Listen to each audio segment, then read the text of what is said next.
Hello, everybody. What's going on this Sunday morning? This is George Teague and James Teague getting ready to talk to you a little bit about the national championship game coming up tomorrow night down in Florida. Man, we're really excited about having this opportunity. I'm extremely excited for many reasons because this is really my first time actually hosting a show by myself. I'm only, well, second time, I guess. I did a fantasy football thing one time, JT, and man, I tell you what, I butchered that thing up pretty good. So I'm glad I got the opportunity to be able to share this with you. Anytime we can do stuff as a family, it's always great. And I'm really, really excited about this one today. How about you, brother? Yeah, I am.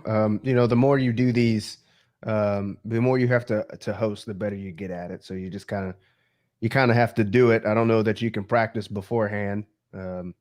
So we'll both get better as we just keep doing it. Yeah, yes, sir. Yes, sir. I think I've definitely been spoiled. For those of y'all, thank you guys for coming back in and listening to us today. This is going to be a great show. We got a great day. We got a great special guest coming on here just in a minute. Ryan Fowler, man, he's done so much for us and our family. He's doing big things down there in Tuscaloosa, and I want to be able to talk to him. But, we've been spoiled because we've had IndyCar Tim Ham is his real name, being here, being our producer. He still is. It just we've started to pick up more shows. We're only doing the once a week show on Tuesday nights. Then we started doing some Saturdays and some Sundays, and so we're all just trying to figure out the time. And so I want to go ahead and dive into this a little bit. And before we bring in Ryan, I want to ask you, JT, and I'm going to ask him, Ryan, when we pull him in just in about a minute or so. Sarkisian, is he going to be distracted? I know everybody wants to know already. Is he going to be distracted, thinking about Texas and not really worrying about what we're doing, in this game tomorrow night? Optimistically, I think no, because there's two reasons. I think one, I think Saban would have just told him to kick rocks already had he felt that he was distracted, much like he did with Lane Kiffin. This it was about this time last time where he just told him, "Hey, just go ahead and go. We'll have somebody step in for you." I think Sarkisian also is probably a little bit more focused than you would think otherwise. One, mainly because we talked last week that his class is already pretty much signed. There's not much more that he can do outside or for recruiting for this upcoming period. So the last thing he has is to put together a staff, which he probably has been doing on the side. But I think that isn't too big of a deal. And I think he has a very high respect for Saban, especially with how things transpired before, coaching the one game after Kiffin was ousted, losing that game, and then immediately telling Saban, "Peace out, I'm going to the Falcons." And then Saban ended up bringing him back. So I think in this case, I think he really wants to do right by the team. So I think we'll be okay. But I think after the first quarter, you'll be able to tell whether there was some distractions or not based on how the offense looks, whether they're still doing the things they like to do. Yes, sir. Yes, sir. Okay. Well, great points there. I want to go ahead and let's bring in our very special guest, Mr. Ryan Fowler. We're so glad that you are here with us, brother. We appreciate you for spending a little bit of time with us this morning, sir.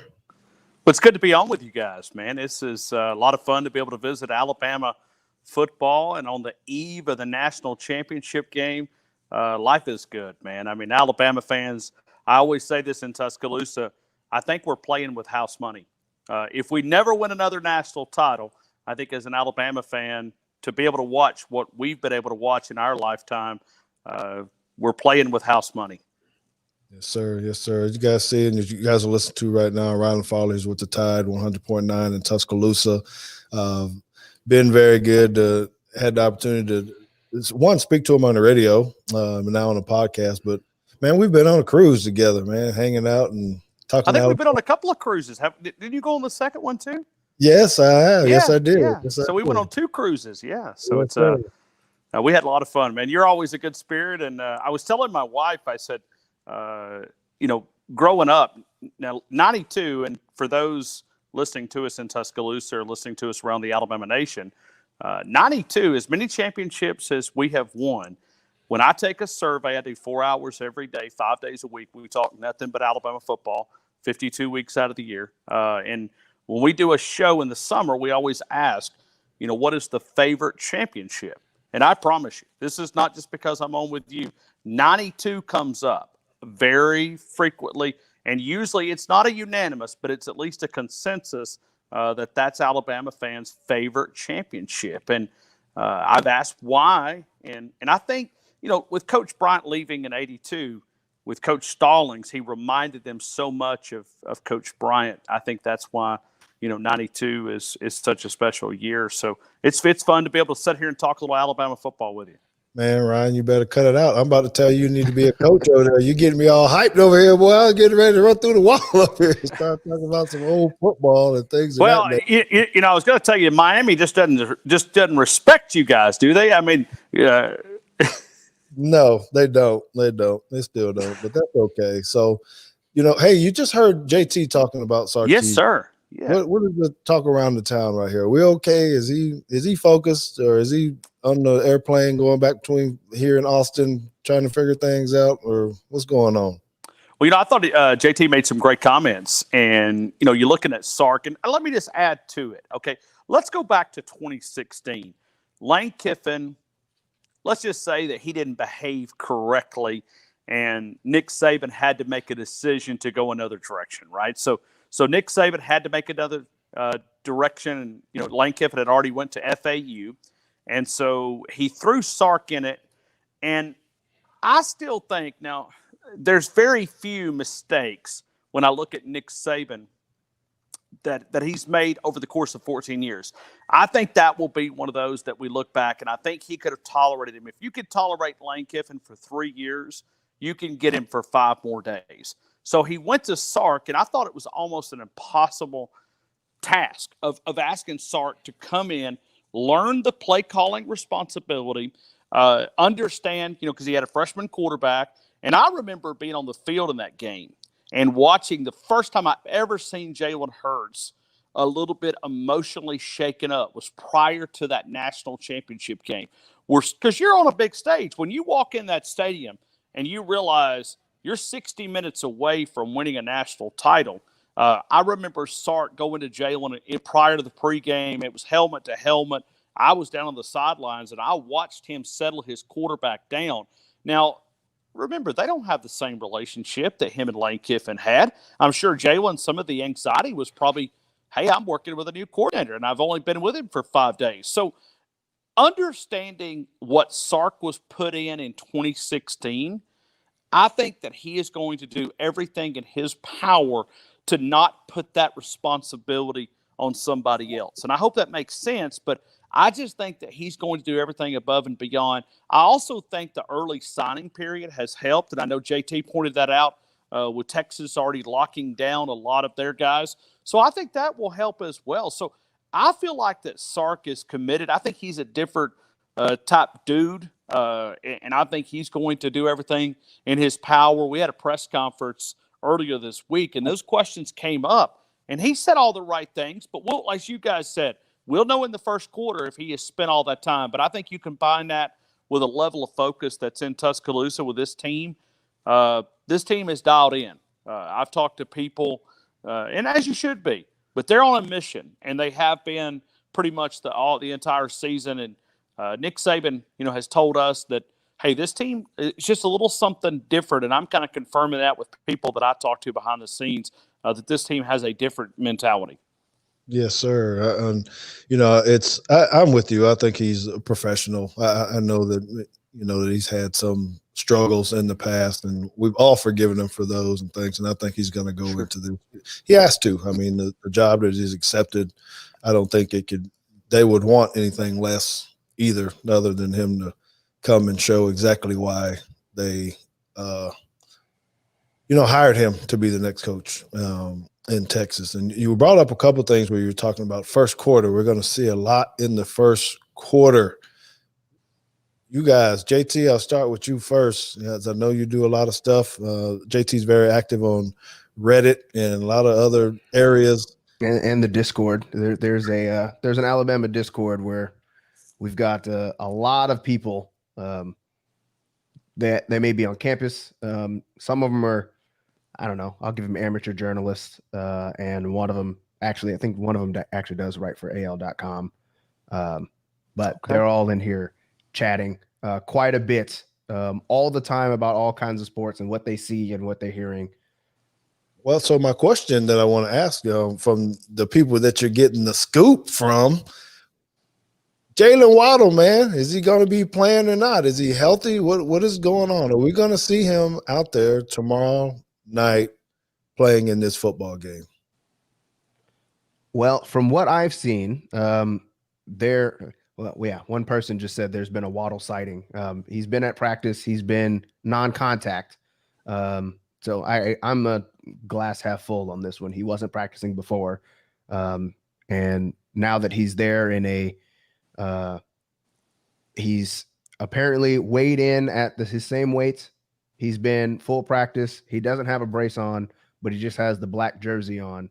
I think that bodes well, provided all of this is true. Like I said, these are just other people in a chat that are talking about stuff. I don't want to give them too much credit.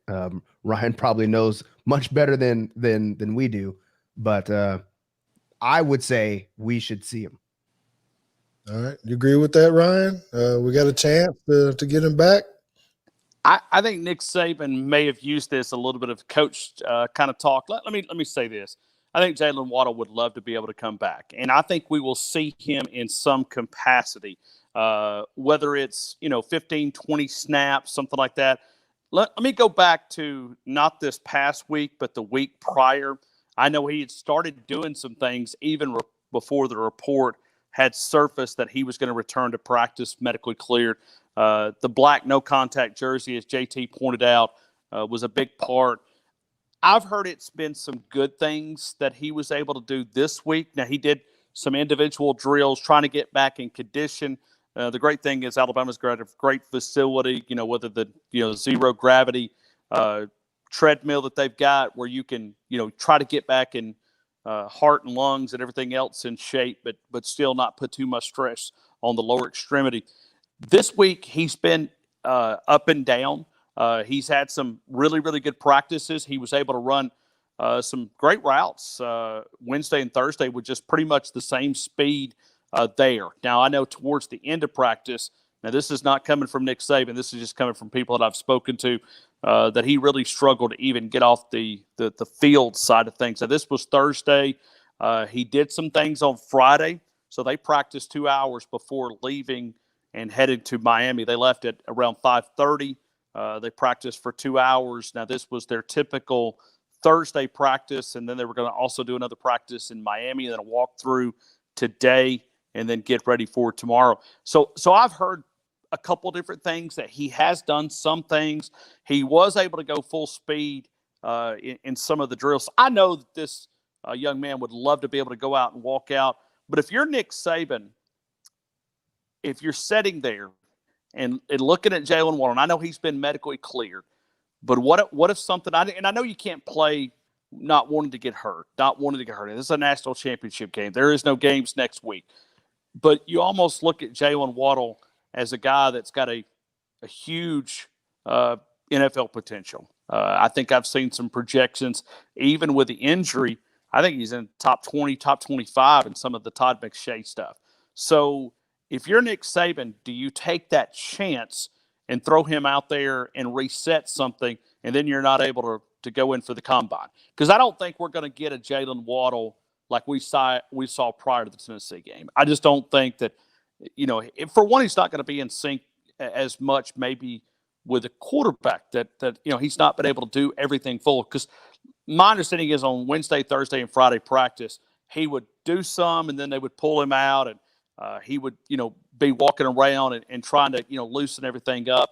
But I know he did have a lot of soreness at some point, in the after practice part there. I know there was one time that I was told that he had to get some major assistance just to even get off the field. Medically, he's been cleared, but I guess my question would be is, could he further damage the ankle? Even though he's been medically cleared, could he set himself back in the NFL Combine?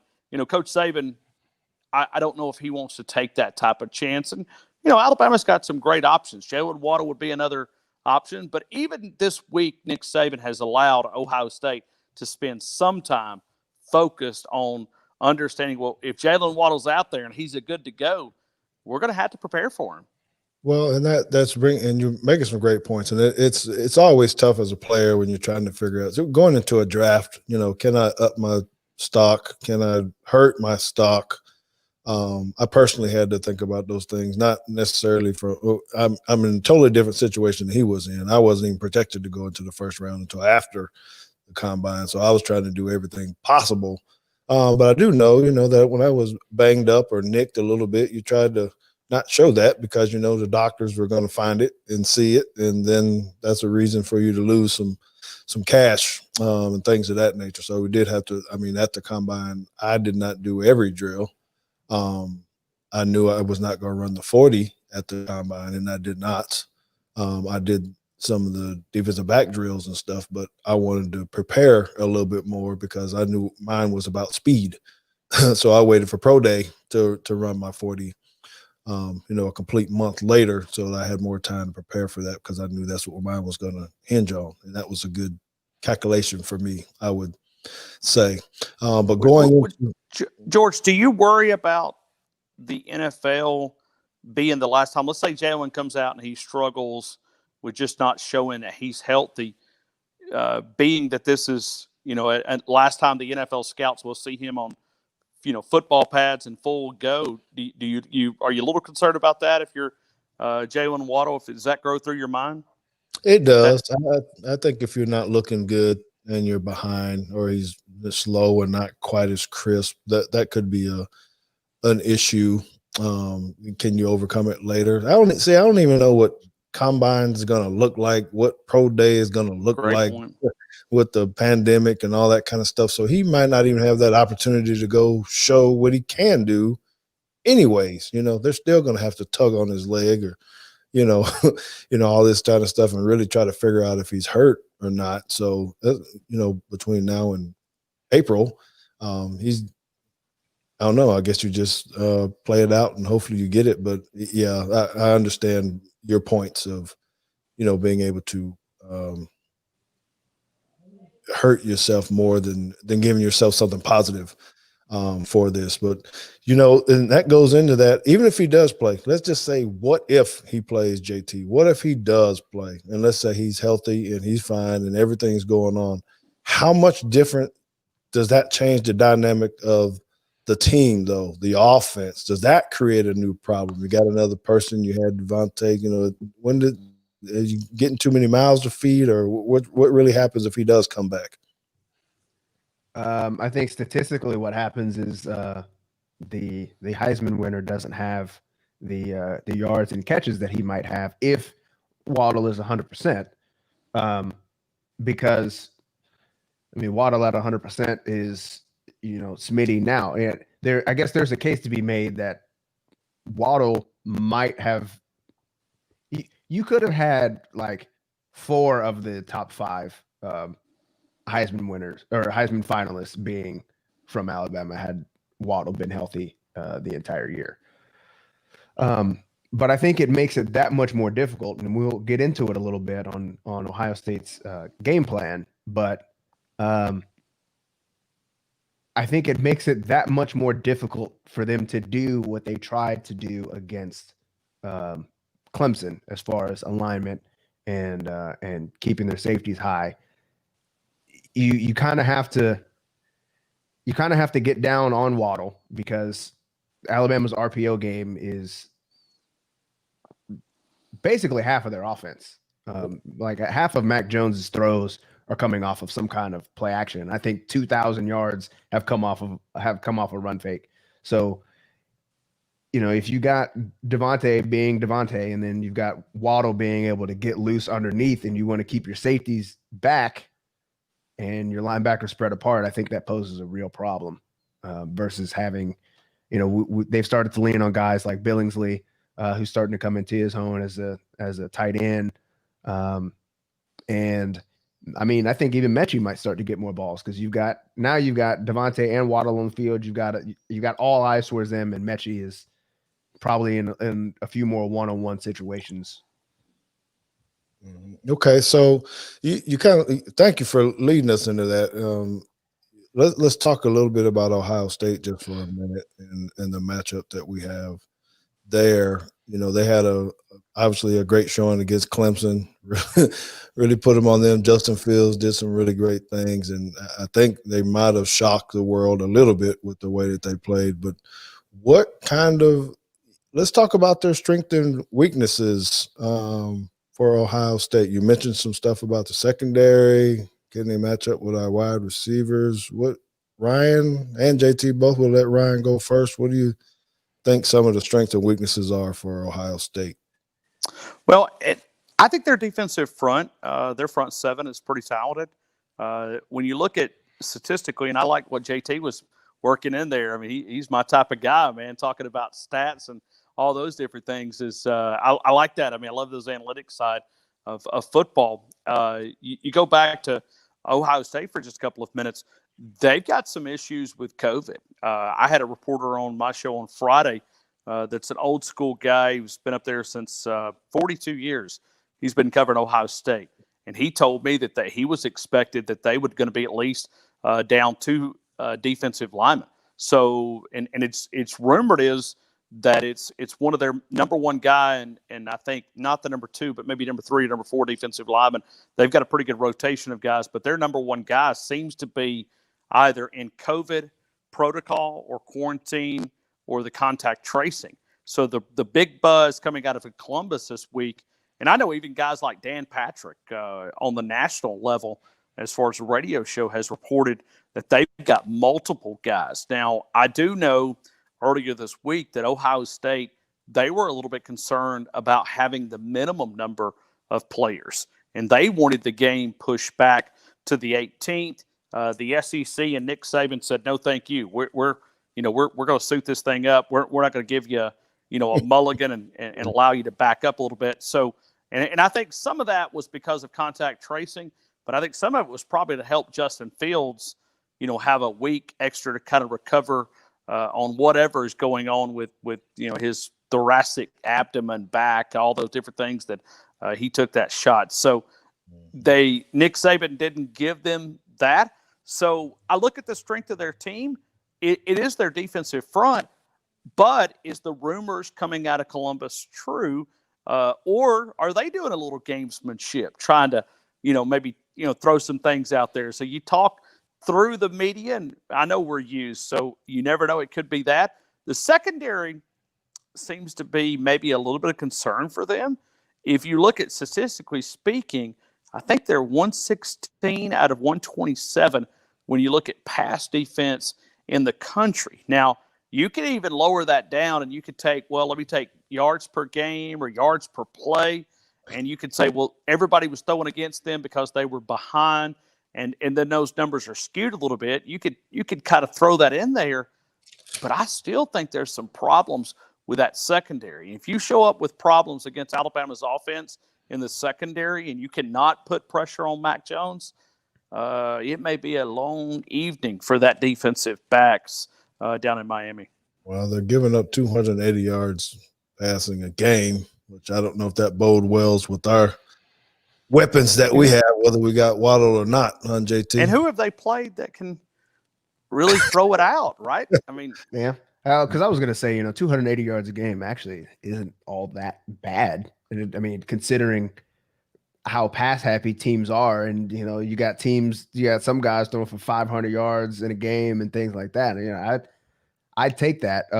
But I agree with what Ryan's saying. I think their front seven is their strength. Their secondary, I think, is a very technical term, very gettable. And they are. I like it. primarily a middle of the field closed team, which Alabama sees a lot, and Mac picks those apart with ease. And they switched that when they went to when they played Clemson. They started showing a lot of too high, and they would roll late. I mean, it kind of reminded me of kind of what we were doing in high school. We would show the 2 shell and we'd roll late to 3 if we were going to play 3. And I think they still did. But what it allowed was it allowed Clemson to motion people around, and you didn't see a guy shifting back deep and then another guy rolling down at the same time where you could just figure out what the defense was. They would let you do all the motions, and then before the snap, then they would show what their play was, and they would leave a 5-man box and dare Clemson to run it, knowing that they had a run stunt going anyway.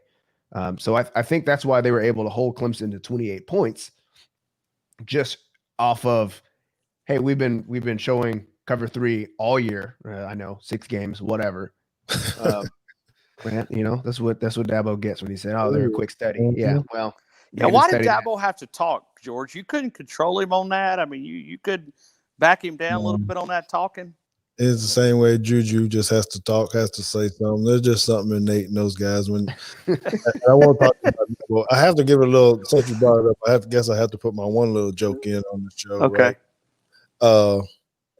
People that aren't very good normally like to talk the most trash. Dabo wasn't very good at getting off the ball back in the day, so he's got a very good football team he can lean on around now, and I think he just wanted to get his time to be able to be prime time or Antonio Langham or someone else that really showed up on the field and, could write those checks with his mouth.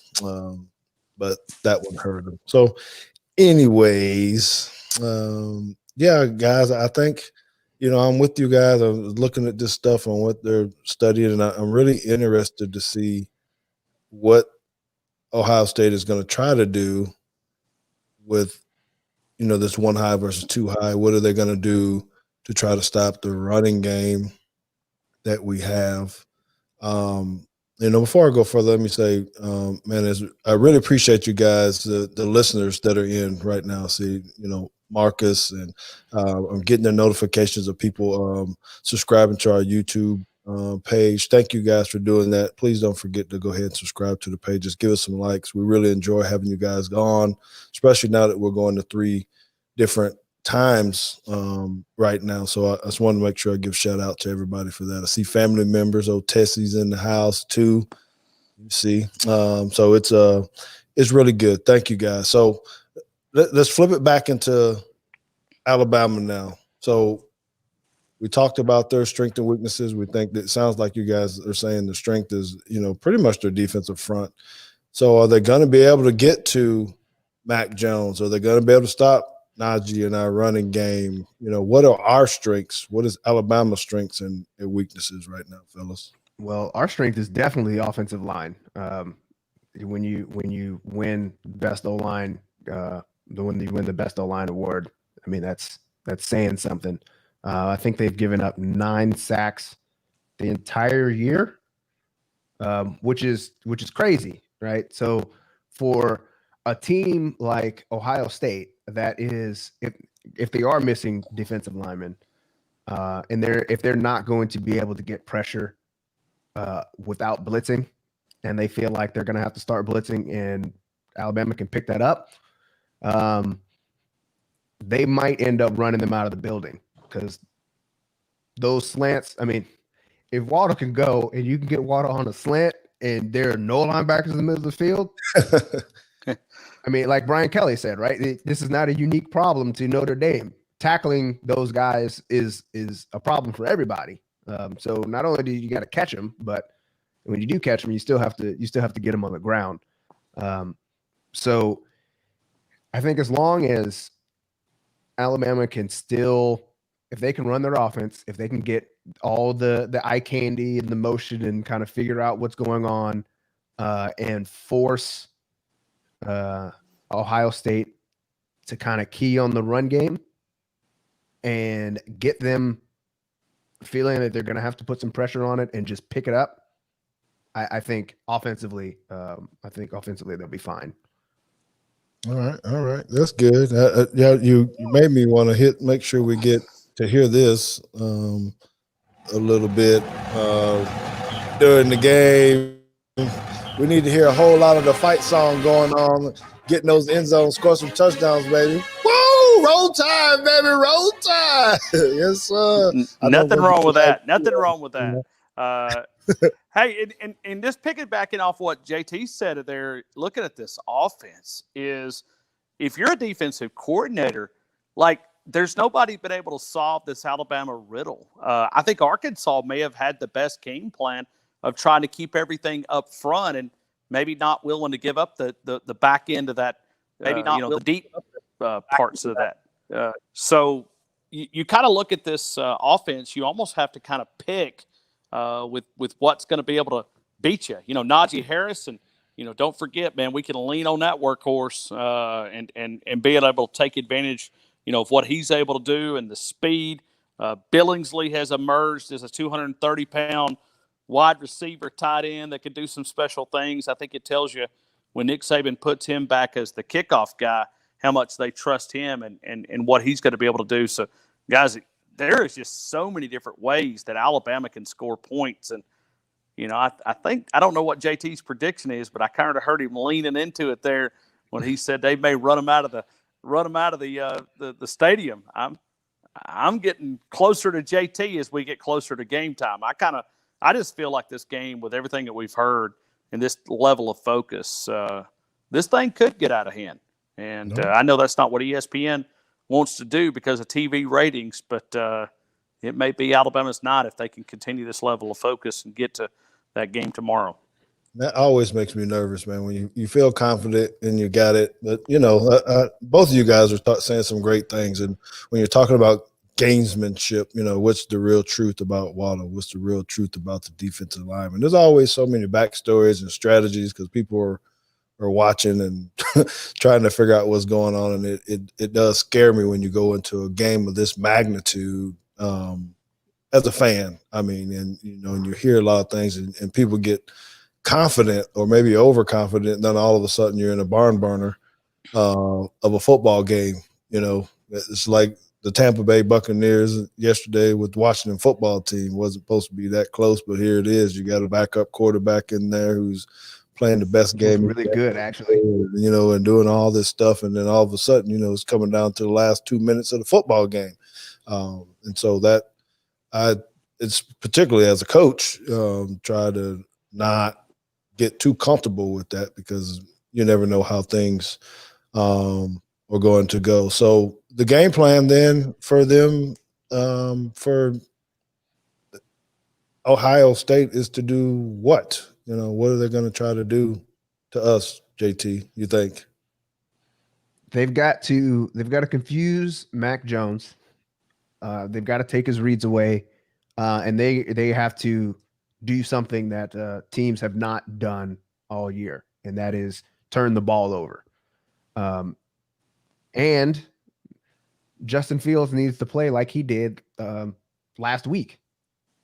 If those two things happen, it might come down to something like, whoever has the ball last, those kind of things, because as much as, I like our secondary, we've seen a few times where our freshmen look like freshmen, and we know that Saban likes to keep his defensive backs on an island. And if you can throw a perfect ball, then we're content to have you do that. But if we're not able, if they can protect Justin Fields and have a complimentary run game with Trey Sermon, and Justin Fields plays like he did last week, that poses a problem. And then on defense, they have to create turnovers. They've got to get Mac on the ground. I think short of that, Ohio State could be in trouble, and I think they can do it. But what worries me is if I was an Ohio State fan, what would worry me is that did we spend our best game? Was our national championship last week? after everyone doubted us and everybody was talking smack, and then we went out there and hit Clemson in the mouth. Was that the peak? And now you're on the back wave, trying to hope that what you have left is good enough. Mm-hmm. Yes, sir. Well, and you mentioned Justin Fields. I try to write ways that Ohio State can win the game. I try to write ways that Alabama can try to find a way to do it. And I look at Ohio State. I think there's really one way for path for victory for those guys, and I think they do have to get in a shootout. They want to be able to take an advantage. And guys, let's be honest. I mean, I know we're all slanted towards the Crimson side of things, but our team has given up against especially a team that's so balanced like Ohio State. As you mentioned, they can run the football, and I think they're getting one of their backs back, right? I mean, is it Master Teague, and he coming back? Isn't that his name, Master Teague? Am I right about that? Yeah, you got that. Well, we might as well go ahead and bring that up. And so, Ryan, you said that JT is big into the analytics, and he's a big researcher. So, JT, what about this Master Teague? Are we related to Master Teague in any kind of way? What's the story here? Because I get text messages every time they're playing. Is that your cousin, nephew? What? I don't know for sure. But I think he is from. Let me make sure. I think he's from the Indianapolis area. Okay. And if he is, I do know that we have family that I don't know how they got there. That is in that area. So the best I can give is maybe. I won't rule it out.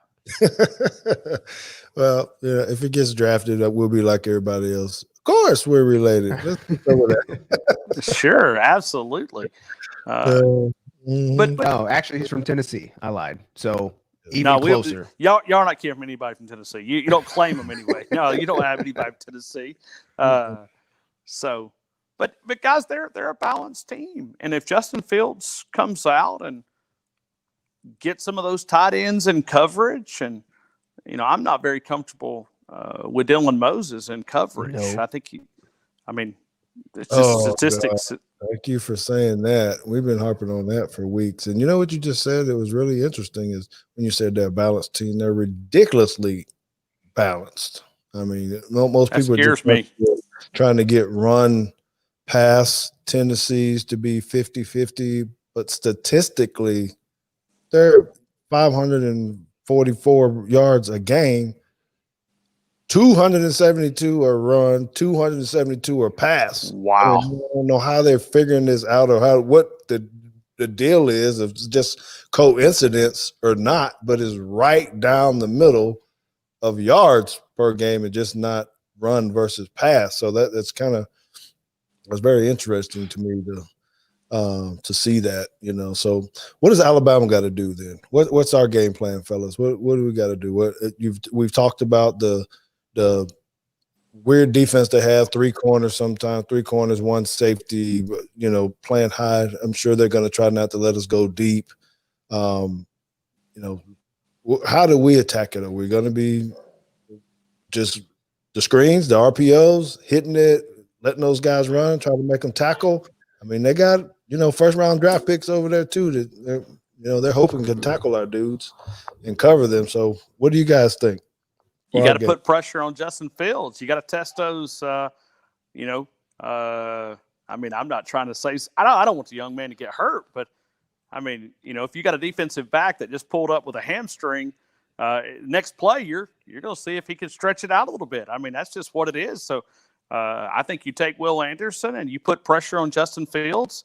I think even in the game last week, even if he is going to be able to go and he's going to be, 80%, 90%, there's going to be some soreness. And how much soreness does that develop in the game? And how much does that impact his mobility? Because, we've struggled with mobile quarterbacks. That's just been a kryptonite for Nick Saban as long as I can remember. So those are things that, I believe I'd find out if Justin Fields was healthy and how much is his play going to be limited. So I think they'll put pressure on him early to try to get him out. Are we going to be able to trust everything that we do, in the back end, if we're going to bring pressure, you're going to have to give up some coverage options there. So, and I think Alabama, I think I heard Roman Harper tell me the other day, I think you guys might know this a little bit better, but I think they said that we played more zone this year than maybe we ever have under Nick Saban. So that seems to be maybe a tendency. Yes. Well, I'm hoping that they're going to have to confuse Justin a little bit, I believe. Just watching it, I don't know that there are some disguises that we do, but we're kind of lining up the same way on defense, and it just seems like we have some holes, and that guy is kind of smart, when it comes to that. Like you said, can he use his legs? Can he extend the plays? Are we going to be able to chase him down? JT, I think one of the best things I've seen, I don't know how much they throw the backs out the backfield. I'm not sure if they're going to add that in or not. But we do not, as Ryan said, Dylan Moses trying to cover running backs out of the backfield. That's one of my weaknesses that I see. But we've been saying that all year long. We can't cover these guys out of the backfield. But they only got two primary receivers. They're good, but they're young. So I don't know, man. JT, do you see anything different with our game plan? I do a little bit because, like you said, their offense is balanced, and there was one thing that Ohio State was not doing in the Clemson game that it kind of frustrated me, and I was actually, and I know Emily didn't care, but I was telling her anyway. Even paused the game and rewound it. It was like, look at this. When Clemson was running their read option. Trevor Lawrence does a great job of actually like pretending as he's pulling it and will run down in the hole with ETN. And I was kind of like, hey, just hit him anyway.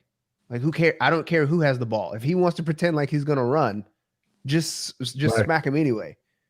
And I see a lot of, Justin Fields doing this where they'll run the read option and he might not pull it, but he's going to carry out a run fake. And, as Ryan was saying, I'm just hit him anyway. If he's going to pretend like he's going to run, hit him and see if he's going to continue to do that. Because either he's not, and you've turned their read option into just a zone read, or not even a zone read, just a zone run. And, maybe he's not throwing 50-yard bombs down to Chris Olave as effectively before. But I also think that we probably need to get out of the zone a little bit. I don't know that Ohio State runs their backs out of the backfield as often as everybody else does. Maybe they do now because, after 13 weeks, you see that we just can't handle it. But I really do think that this is going to be a game where we're going to have to play a lot more man, have Justin Fields show that he can have another performance like that 2 weeks in a row, and really going to have to key on Trey Sermon and Master Teague. I mean, especially if they got guys that can spell them now, because, if you let, what was it, 2014? If you let those backs run wild, it don't matter who the quarterback is back there. Long day. That's going to make Cardale Jones can show back up and not throw well at all, and just guys are open because we couldn't stop the run. That's right. Well, I think our guys are going to be ready to go, and I appreciate all the insight that you guys are giving everybody, all the fans and stuff right now. We're going to have a few more topics that we want to cover. And Ryan, I just want to say again, man, appreciate you for jumping on with us, man. This is awesome, man, to have you come visit with us and share your knowledge, bro. I'm looking at your good stuff back there on the wall. I'm trying to figure out what play that is. Right. Well, see, I've got Devontae Smith. Now you guys don't report me because I'm also a Heisman voter too. But I normally do my show in my house, and excuse me, I do it in the studio. So today I'm at home, And so I've got 2nd and 26 there. And I think that's 92 there. And we'll see. I'm trying to figure out. I think there's a. No, that's 92 over there. The other one was Penn State. That's 92. And then what's the other one I'm trying to? Oh, that's the goal line 1970. stand. Yeah, 1970. Yeah, 1979. And then I've got quite a few prints. I like to collect a little memorabilia. Matter of fact, W. Morris. they are. Yeah, they are. I've got a couple other ones. Yes, sir. Yes, sir. So, baby. well, I think I've even, and I'll bring this up, and it may be my parting words, but I've even won an autographed photo. I went to George Teague and Friends basketball charity game back in Central High School. Yeah. And I won a Green Bay Packer.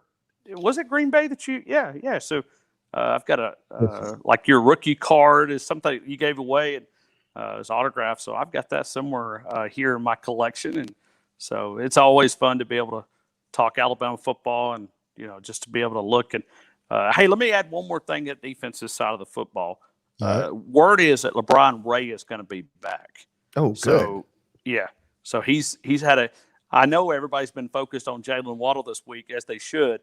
But LeBron Ray should be able to come back in this game. So adding on, some run support and just another leader of maybe, some more depth that Alabama may need. So adding that to it, LeBron Ray should be good to go unless there's a setback. And I just kind of put that disclaimer out there that LeBron Ray is a guy that should be able to give Alabama significant time on Monday. Okay. Yes, sir. Thank you. So here it is, fellas. Just finished the statement. Ohio State wins if Trey Sermon runs for 215 yards. Say it one more time. Did JT say Ohio State wins if what? Trey Sermon runs for 200 yards. Ooh, 200 yards. That's a lot, man.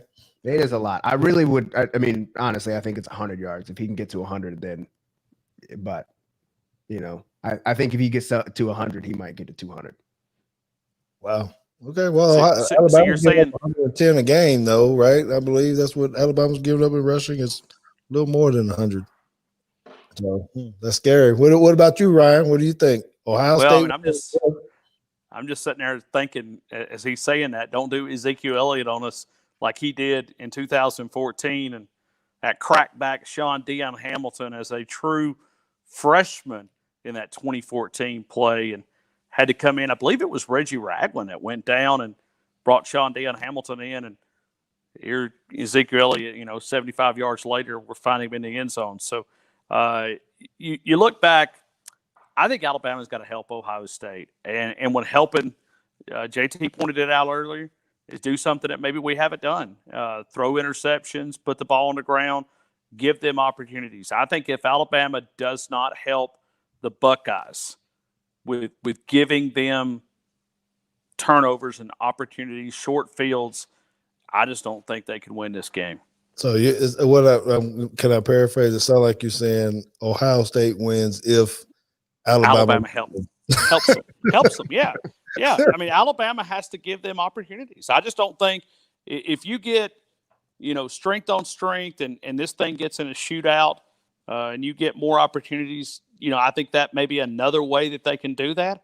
But I think I just trust with what I've heard coming out of Columbus, speaking to some of the folks there, speaking to some of the folks in Tuscaloosa, I think we're good to go. And health-wise, like I said, I think Jalen Waddle can give you something. I just don't know how much he's going to be able to give you. And, if you get 15 plays out of him, I think that would be awesome just to make Ohio State think. Okay. Well, opposite then, I guess you're saying if I flip that to Alabama wins, what are you saying, Ryan? Just show up, play, and get it on. Alabama wins the game. As long as they get their uniform on correctly. No, I'm just kidding. I mean, I think we could go back and say, Alabama wins if they just play their game. I mean, guys, this level, you got to remember, this team and I don't know what it would be like to lose a championship, but there's a lot of players on this team that went to Santa Clara and they got embarrassed 2 years ago. And, Devontae Smith, if you go back and read his comeback letter of deciding to come back, I mean, he literally labels it out there, unfinished business. And the other night when they were trying to give him the awards, I mean, he just looked like, he was ready to play then. I guess that's another area is maybe they peaked too early being a Monday game because Thursday night during the awards show, I don't know if you picked up on it, JT and George, but I thought they looked like they were ready to play.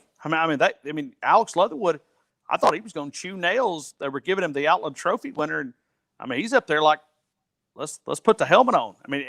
And Devontae was the same way. It was like it was just this level of focus. It's been a long time since I've covered a team like this, and I think a lot of it is going back to the Santa Clara because they were so relaxed that week and didn't take things serious. Had some coaches that already checked out.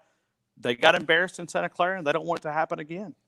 All right. So, JT, what we got to do? Alabama wins if the defense can handle tempo. Because I think what Ohio State's going to do is they're going to go back and they're going to look at that Ole Miss tape, and they're going to try, because Ohio State, their offense is what Notre Dame wishes their offense was. They like to get in 12 personnel. They want to be able to run the ball and then be able to take the top off the defense. And there's another team that tried to do that. It's run by Lane Kiffin, and they were able to go from twins on one side, a 2-receiver 2-by-1 set, and with the same players get in 12 personnel within 7 seconds and run another play. And I think Ohio State's going to try to do that early. And if Alabama can weather that storm, figure it out, and just have a sound defensive plan, they'll be fine. They'll win the game. I hope so, because I know it's hard getting them linemen on and off the field if you get tired and they're going, shoot, you know how it was with us against Lovejoy this year. Mm-hmm. JV and varsity, boy, those teams that can move fast, boy, that's hard on the defense, especially if they're moving the ball just a little bit. Okay. All right, so the last little piece, Ryan, again, thank you for this. This is our last. You're welcome. You're welcome. It's about predictions and prop bets. JT, you want to lead us through this part? Yeah, I'll save the prediction for the end. I guess there's a couple prop bets that I want to run through. Two of them are actually kind of serious. The other two would just be kind of fun, just because I thought they were funny when I was looking at it. So first one is highest scoring half. Will there be more points scored in the first half or the second half plus any potential overtimes? Second half. Wow. I'll go first half just to take the opposite, because Alabama does like to, slow the game down at the end. Yeah, and they did last week, which may be an advantage for Alabama. But I'll take the first half. I think it's going to be also first half, and that's why I think Alabama's going to open it up in the second half. That's total scoring. Total scoring, yeah. Okay. Just total scoring. How many points are scored by both teams in the first half or second half? I think it's going to be the first half too. I think we're going to see closer to a shootout in the first half, and then the adjustments are going to come in the second half. Okay, gotcha. That's good. And then the second more serious one is the first half winning margin. So something like Alabama's up by 3 going into halftime, Ohio State's up by 2 going into halftime. Where would you put the line at halftime? Oh, well, Alabama's up by 6 at half. Okay. I mean, total spread is what? Is it still at 8? The line 8.5. I don't even know if I'm going to bet on that cover, but I'm still staying Alabama +6 at half. I think Ryan? it's a fair number. Yeah, I think it's a fair number. I think Alabama will be up at a halftime. And that's what we always got to bring it back to. As much as, we've disrespected Ohio State with only playing 7 games and getting here, as George said earlier, they got first-rounders over there too. And those guys want it just as bad as a lot of the Alabama guys do. So, that equals out. I think Alabama will be up, but I think it's going to be and keep in mind, those guys in stripes want to keep it close. They don't want to officiate a 52-3 game, so they'll do everything they can. I think I got Alabama by 4 at half. Okay, and then let's pick this one because we talked about this one a little bit pre-show. Longest touchdown yardage in the game, over under 67.5 yards. Under for me. I don't know. That's man. a lot of yards. That's a lot. But there's so many explosive people on our side. That I think this counts. Punt returns, kick returns, interceptions. Well, how crazy would it be if the first play Alabama takes the ball and Jalen Waddle stretches the field, and he That's goes what I'm taking it over. Yeah, it's like, oh, well, I mean, that first play, he just comes off the line and just scorches the DB. I mean, we'll be sitting there going, uh-oh, there's going to be a long night. I know there's going to be explosive plays, depending on how you define it, 15 yards, 20 yards, whatever, 25 yards. There's definitely going to be some explosive plays. When you start going over 50, 60 yards, man, that's a lot. It's a long way. It's a long way. It's a lot. The national championship game, but I don't know. I'm with it. I think I'm with it. I'll take either one. Yeah. I'm still going up. That's mine. All right, I'm going over. And the last one is which word will be said first by the commentators? Heisman, Lawrence, Buckeyes, Tide, Dabo, or Urban? Ooh. Wait, you got to repeat those again. Now you gave us a lot. I gave you 6 options: Heisman, Lawrence, as in Trevor Lawrence, Buckeyes, Tide, Dabo, or Urban. I'm going Heisman. I don't know if I'll be able to keep. I'm gonna go Heisman too. I was thinking the same thing. Yeah. You open up the show. It's either that or Buckeyes. I think those got to be the top 2. Who's the home team? We are. Yeah. Right. I mean, we're the number 1 team. And that's what I'm going with Buckeyes. Buckeyes taking on the Heisman Trophy winner. Yes, I think it's going to be the opening of describing the game. Here we are in Miami, where the Ohio State Buckeyes will be. And Kirk's going to talk about them Buckeyes. I mean, Herbie's going to talk about them Buckeyes. I thought he was going to put his jersey on the other night when I was watching him play in Clemson. I thought. Good point. Okay. Well, how many more you got, JT? Nope, that's it. Well, listen, man, I'm hoping that everyone has appreciated this. Everybody give Ryan a big round of applause for coming on with us today. We really do appreciate it, my man. It's been awesome, brother, oh, yeah, that's a good one. I like that. Bet they mentioned the kick 6. Absolutely, yes. Lord, you think they'll mention the kick 6? I think it's all going to be about 2014 and Zeke running wild and Cardell Jones. Oh, wow. That's another bad one, too. I don't know if they'll mention it or not, but it'll probably be on the hype show or whatever it is, So, hey, Alabama Nation, I see you popped in too. I need to tell everybody this. So we're going to probably give away some gifts again on Tuesday night show. We got Nate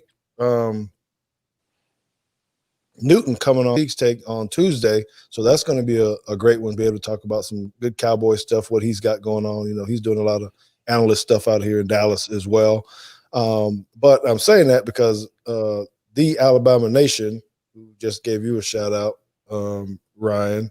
Oh, hey, yeah, I recognize those guys. Absolutely.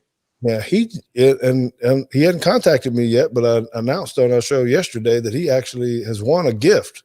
So I just need to reach out to him. We do have a sponsor, the Cowboy House, who gives us many helmets, pictures, jerseys, and things to be able to give away on the show. So Alabama Nation, you have won a gift, and I will need to get in touch with you so that I can mail out something to you. So I'll reach out to you on Twitter.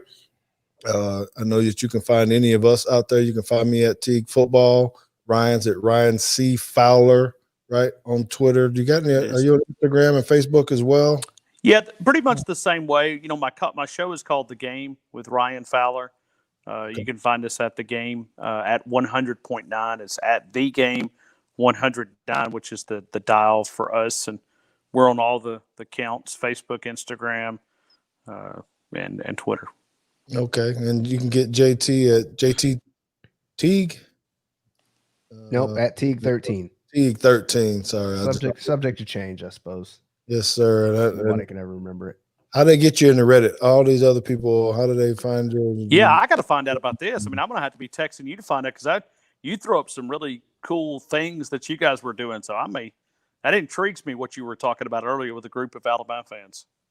Yeah. So I'm in a Tide Sports Discord server, which again is just a whole bunch of people that really love Tide sports, whether it be football, volleyball, shooty hoops, whatever.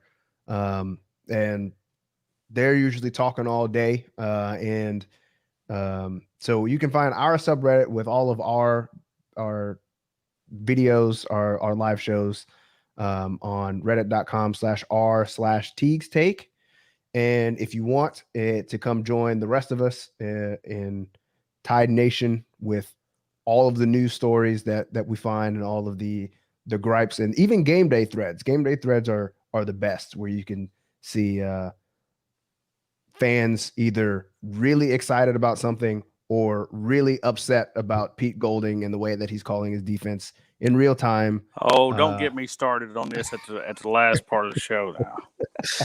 I mean, hey, for all those Texas people listening now, when Sark leaves for Texas, nobody knows this, but he's got to take Pete with him. So he's going to Texas. That's y'all's new defensive analyst out there. Oh boy. Well, that'd be great. I mean, if we can, I think if Sark can take Pete Golding, and then Tennessee fires Jeremy Pruitt, and we can just bring him back, I'll consider that a win. Oh boy. Well, but anyway, you can find that one on reddit.com/r/roll tide. All right. Well, listen, you guys find everybody. Come find us. We've got a lot of good things going on. Ryan Fowler's running the show down there in Tuscaloosa, man. Y'all follow him. Make sure y'all tune into the radio. Find him online, that type of stuff. JT's always doing stuff. He ain't said it, but he's got some great stuff that he's probably going to drop for himself personally and to help improve what we're doing for Teague's Take. That's going to be super exciting about that. But in the meantime, I just want to say roll tide to everybody. We're looking forward to a great game tomorrow night. Y'all, let's just have a great roll tide day. Thank you guys once again for tuning in. Ryan, appreciate you for all you do. I hope that we're able to do this again. Yes, please. Yes, absolutely. Yes, sir. And with that, we're going to say deuces. JT, you got your paper ready so we can go ahead? I got something. All right, here we go. We're out, fellas. See you guys later. Thank you guys very much. Have a great day. Here it is.